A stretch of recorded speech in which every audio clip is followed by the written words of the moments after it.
Hello friends, എല്ലാവർക്കും എൻ്റെ ചാനലിലേക്ക് വീണ്ടും സ്വാഗതം. ഇന്ന് നമ്മൾ ഡിസ്കസ് ചെയ്യാൻ പോകുന്നത് ബാർകോഡിനെയും QR കോഡിനെയും കുറിച്ചാണ്. നിങ്ങൾ ഇതുവരെ എൻ്റെ ഈ ചാനൽ സബ്സ്ക്രൈബ് ചെയ്തിട്ടില്ലെങ്കിൽ ഇപ്പോൾ തന്നെ താഴെ കാണുന്ന സബ്സ്ക്രൈബ് ബട്ടൺ ക്ലിക്ക് ചെയ്ത ശേഷം അടുത്തുള്ള ബെല്ലൈക്കൺ കൂടി ഒന്ന് എനേബിൾ ചെയ്തിടുക. അപ്പോൾ നമുക്ക് സമയം വെച്ചാതെ വീഡിയോയിലേക്ക് കിടക്കാം. നമ്മളെല്ലാവരും ബാർകോഡും QR കോഡും ഒക്കെ കണ്ടിട്ടുണ്ടാകും. പല ഷോപ്പുകളിലും ടെക്സ്റ്റൈൽസിലും ഒക്കെ ബാർകോഡ് സ്കാൻ ചെയ്തുകൊണ്ട് നമ്മുടെ പ്രൊഡക്ട്സിൻ്റെ പല ഷോപ്പുകളിലൊക്കെ ബാർകോഡ് സ്കാൻ ചെയ്തുകൊണ്ട് ഓരോരോ പ്രൊഡക്ട്സിൻ്റെ ഡീറ്റെയിൽസ് എടുക്കുന്നതും വില അറിയുന്നതൊക്കെ നമുക്ക് കാണാറുണ്ട്. പല ഷോപ്പുകളിലും ഈ ബാർകോഡ് സ്കാൻ ചെയ്തുകൊണ്ട് ഓരോ പ്രൊഡക്റ്റിൻ്റെയും ഡീറ്റെയിൽസും വിലയൊക്കെ സ്കാൻ ചെയ്തെടുക്കുന്നത് നമ്മൾ കാണാറുണ്ട്. ഈ ബാർകോഡും QR കോഡും ഡാറ്റ സ്റ്റോർ ചെയ്യാൻ വേണ്ടി ഉപയോഗിക്കുന്ന ഒരു സംഭവമാണ്. അതിലടങ്ങിയിരിക്കുന്ന മുഴുവൻ ഡീറ്റെയിൽസും നമുക്ക് ഇത് സ്കാൻ ചെയ്തുകൊണ്ട് അറിയാൻ സാധിക്കുന്നതാണ്. ഈ ബാർകോഡും ഈ QR കോഡും ഒക്കെ നമുക്ക് മെഷീൻ ഉപയോഗിച്ച് മാത്രമേ ഈ സ്കാൻ ചെയ്തെടുക്കാനും ഡീറ്റെയിൽസ് അറിയാനും സാധിക്കുകയുള്ളൂ. നമ്മൾ നോക്കിയാലൊന്നും മനസ്സിലാത്ത രീതിയിലാണ് അത് നിർമ്മിച്ചിരിക്കുന്നത്. പണ്ട് കാലങ്ങളിൽ ഈ ബാർകോഡ് സ്കാൻ ചെയ്യാൻ വേണ്ടിയിട്ട് ബാർകോഡ് സ്കാനർ എന്ന ഒപ്റ്റിക്കൽ സ്കാനേഴ്സിൻ്റെ ആവശ്യമുണ്ടായിരുന്നു. ഇപ്പോൾ നമുക്ക് ഏതൊരു സ്മാർട്ട് ഫോണിൻ്റെ ക്യാമറ ഉപയോഗിച്ച് നമുക്ക് ഈ ബാർകോഡും QR കോഡും ഒക്കെ സ്കാൻ ചെയ്യാൻ വളരെ എളുപ്പത്തിൽ സാധിക്കും. 1948 ഈ ബാർകോഡ് ആദ്യമായി നിർമ്മിച്ചത്.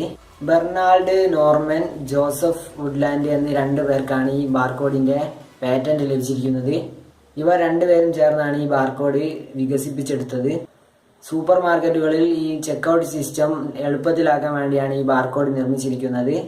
കൊമേഴ്ഷ്യലി ബാർകോഡ് എന്നതൊരു സക്സസ്ഫുൾ ആയ ഒരു സംഭവമായിരുന്നു. ഇന്ന് നമ്മൾ ഏതൊരു മൊബൈൽ എടുത്ത് നോക്കിയാലും അതിൽ ബാർകോഡ് സ്കാൻ ചെയ്യാനുള്ള സംവിധാനം ഉൾപ്പെടുത്തിയിട്ടുണ്ട്.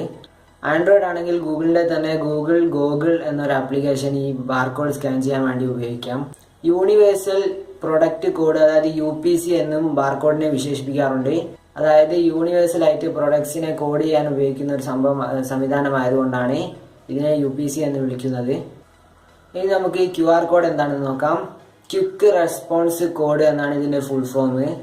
ഇത് 2 ഡയമെൻഷനൽ ആയിട്ടുള്ള ഒരു കോഡിംഗ് സിസ്റ്റമാണ്. 1994 ഡെൻസോ വേവ് എന്നൊരു ജപ്പാനീസ് കമ്പനിയാണ് ഈ QR കോഡ് നിർമ്മിച്ചെടുത്തത്. ഈ QR കോഡ് ഡാറ്റയെ എഫിഷ്യൻ്റായി സ്റ്റോർ ചെയ്യാൻ വേണ്ടിയിട്ട് 4 തരത്തിലുള്ള എൻകോഡിംഗ് മോഡ്സ് ഉപയോഗിക്കുന്നുണ്ട്. ന്യൂമറിക്, ആൽഫ ന്യൂമറിക്, ബൈനറി, പിന്നെ കാൻജി എന്നിവയാണ് ഈ 4 മോഡ്സ്. കാൻജി എന്നാൽ ജപ്പാനീസ് റൈറ്റിംഗ് സിസ്റ്റത്തിൽ ഉപയോഗിക്കുന്ന ഒരു സംഭവമാണ്. കാന എന്നും ഇതിനെ പറയാറുണ്ട്. നിങ്ങളിപ്പോൾ കാണുന്ന ഓരോ QR കോഡിലും അടങ്ങിയിരിക്കുന്ന ഡാറ്റ അതിൻ്റെ താഴെ നിങ്ങൾക്ക് കാണാം. UPC കോഡിനെ അപേക്ഷിച്ച് പെട്ടെന്ന് സ്കാൻ ചെയ്യാനും കൂടുതൽ ഡാറ്റ സ്റ്റോർ ചെയ്യാനും ഈ QR കോഡ് കൊണ്ട് നമുക്ക് സാധിക്കും. അതുകൊണ്ട് തന്നെയാണ് ഈ QR കോഡ് ബാർകോഡിനേക്കാളും കൂടുതൽ ഫേമസ് ആകാനുള്ള കാരണവും. റീഡ് സോളമൻ എറർ കറക്ഷൻ എന്നൊരു സംഭവം ഉപയോഗിച്ച് പ്രോസസ്സ് ചെയ്ത ശേഷമാണ് നമുക്ക് QR കോഡിലെ ഡാറ്റ എക്സ്ട്രാക്ട് ചെയ്ത് തരുന്നത്. പണ്ട് വെഹിക്കിൾസിൻ്റെ നിർമ്മാണത്തിന് ട്രാക്കിങ്ങിനായിട്ടായിരുന്നു ഈ QR കോഡ് ഉപയോഗിച്ചത്. ഇതിൻ്റെ ഉപയോഗം മൂലം ഇത് പെട്ടെന്ന് ഫേമസ് ആയി. ഇപ്പോൾ എല്ലാ മേഖലകളിലും നമുക്കിത് കാണാം. ലിങ്ക്, കോണ്ടാക്ട്സ് തുടങ്ങിയ പല വിധത്തിലുള്ള ഡാറ്റയും നമുക്ക് ഈ QR കോഡ് ഉപയോഗിച്ച് പബ്ലിഷ് ചെയ്യാൻ സാധിക്കും. ഇത് റീഡ് ചെയ്യാനുള്ള ആപ്ലിക്കേഷൻ നമുക്ക് പ്ലേ സ്റ്റോറിലും ആപ്പ് സ്റ്റോറിലും ധാരാളം ലഭ്യമാണ്. നമ്മുടെ കയ്യിലെ സ്മാർട്ട് ഫോൺ ഉപയോഗിച്ച് തന്നെ ഇത്തരം QR കോഡുകൾ എളുപ്പത്തിൽ റീഡ് ചെയ്യാൻ നമുക്ക് സാധിക്കും. ധാരാളം വേർഷൻസ് QR കോഡ് ഇന്ന് അവൈലബിൾ ആണ്.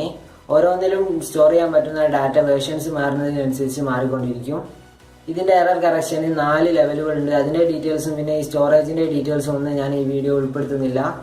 അതേപോലെ തന്നെ ബാർകോഡിനെ കുറിച്ചും QR കോഡിനെ കുറിച്ചും ധാരാളം ഇൻഫർമേഷൻസ് ഞാൻ ഇതിൽ ആഡ് ചെയ്തിട്ടില്ല. എന്തെങ്കിലും സംശയങ്ങൾ ഇതിനെക്കുറിച്ചുണ്ടെങ്കിൽ നിങ്ങൾ താഴെ കമൻറ്റ് ചെയ്യുക. ഈ വീഡിയോ ഇഷ്ടപ്പെട്ടിട്ടുണ്ടെങ്കിൽ നിങ്ങളൊന്ന് ലൈക്ക് ചെയ്യുക. പിന്നെ നിങ്ങളുടെ കൂട്ടുകാർക്ക് ഒന്ന് ഷെയർ ചെയ്ത് കൊടുക്കുക. പിന്നെ നിങ്ങൾ ഈ ചാനൽ ഇതുവരെ സബ്സ്ക്രൈബ് ചെയ്തിട്ടില്ലെങ്കിൽ താഴെ കാണുന്ന സബ്സ്ക്രൈബ് ബട്ടൺ ക്ലിക്ക് ചെയ്ത ശേഷം അടുത്തുള്ള ബെല്ലൈക്കൺ കൂടി ഒന്ന് എനേബിൾ ചെയ്തിടുക. ഇതിലും കിടിലൻ കണ്ടന്റുമായി നമുക്ക് അടുത്ത വീഡിയോയിൽ വീണ്ടും കാണാം. ബൈ.